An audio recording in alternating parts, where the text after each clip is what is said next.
గౌరవ ఎమ్మెల్యే గారు ఈరోజు శ్రీకాకుళం నగరపాలక సంస్థలో అన్ని విభాగాల అధిపతులతోటి సిబ్బందితోటి అన్ని విషయాలపైన కూలంకషంగా చర్చించడం జరిగింది. దాని మీద వారు కొన్ని సూచనలు కూడా మాకు ఇవ్వడం జరిగింది. ఆ సూచనల్ని తూచా తప్పకుండా మేము ఫాలో అవుతామని గౌరవ ఎమ్మెల్యే గారికి హామీ ఇస్తూ అందరికీ నమస్కారం తెలియజేసుకుంటున్నాను. ఈరోజు శ్రీకాకుళం నగర కార్పొరేషన్ రివ్యూ మీటింగ్ పెట్టడం జరిగింది. దీంట్లో పలు అంశాలు చర్చ జరిగింది. ఇన్ఛార్జ్ మున్సిపల్ కార్పొరేషన్ గారు ఎంఓ గారు శ్రీ గంగాధర్ గారి ఆధ్వర్యంలో ఈరోజు అలాగే అసిస్టెంట్ కమిషనర్ గారు ఇతరుల అధికారులు మున్సిపల్ నగర కార్పొరేషన్ సిబ్బంది సమక్షంలో మున్సిపల్ కార్పొరేషన్ కార్యాలయంలో ఈరోజు రివ్యూ జరిగింది. దీనిపైన అలాగే మెప్మా పీడీ గారు కిరణ్ గారు అందరూ హాజరయ్యారు. టిడ్కో ఇల్లు పైన అలాగే పట్టణంలో పారిశుద్ధ్యం పైన సీజనల్ వ్యాధులు వస్తున్నాయి కనుక దానిపైన మున్సిపల్ హెల్త్ ఆఫీసర్ గారు కూడా అటెండ్ అవ్వడం జరిగింది.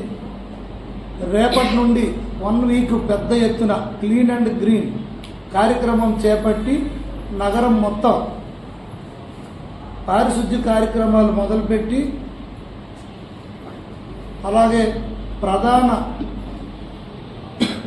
ఎక్కడైతే ఎంట్రన్స్ పాయింట్స్ ఉంటాయో నగరం కార్పొరేషన్ అన్ని దగ్గరలో కూడా అవి కూడా శుద్ధి చేస్తూ అలాగే ఔటర్ రింగ్ రోడ్డు పైన కానీ మెర్జింగ్ 7 పంచాయతీస్ మెర్జింగ్ ఇష్యూస్లో కానీ ఎనీ లీగల్ ఇష్యూస్లో కానీ అలాగే ఏవైతే పెండింగ్ పనులు కాంట్రాక్టులు అవార్డు అయ్యి కూడా పనులు అవ్వలేదు దానిపైన అలాగే రేపు అతి త్వరలో స్టార్ట్ అవబోయే అన్నా క్యాంటీన్ల పైన అన్నింటిపైన కూలంకషంగా చర్చ జరిగింది.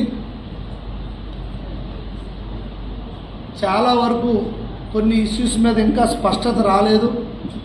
వీటన్నింటిపైన మళ్ళీ త్వరలో ఇంకొక 1 వీక్లో మళ్ళీ మీటింగ్ పెట్టుకోవడం జరుగుతుంది.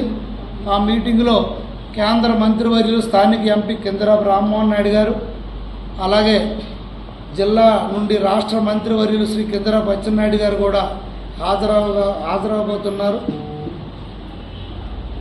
మున్సిపాలిటీ కార్పొరేషన్లో ఎన్నికలు అవ్వలేదు, చాలా ప్రాబ్లమ్స్ ఉన్నాయి, ఎన్నో పెండింగ్ ప్రాజెక్ట్స్ అలాగే పడిపోయి ఉన్నాయి. ఓ పక్క ట్రాఫిక్ సమస్య, ఓ పక్క త్రాగునీటి సమస్య, ఓ పక్క మురుగునీటి సమస్య, ఇంకో పక్క స్టేడియం అలాగే ఉండిపోయింది.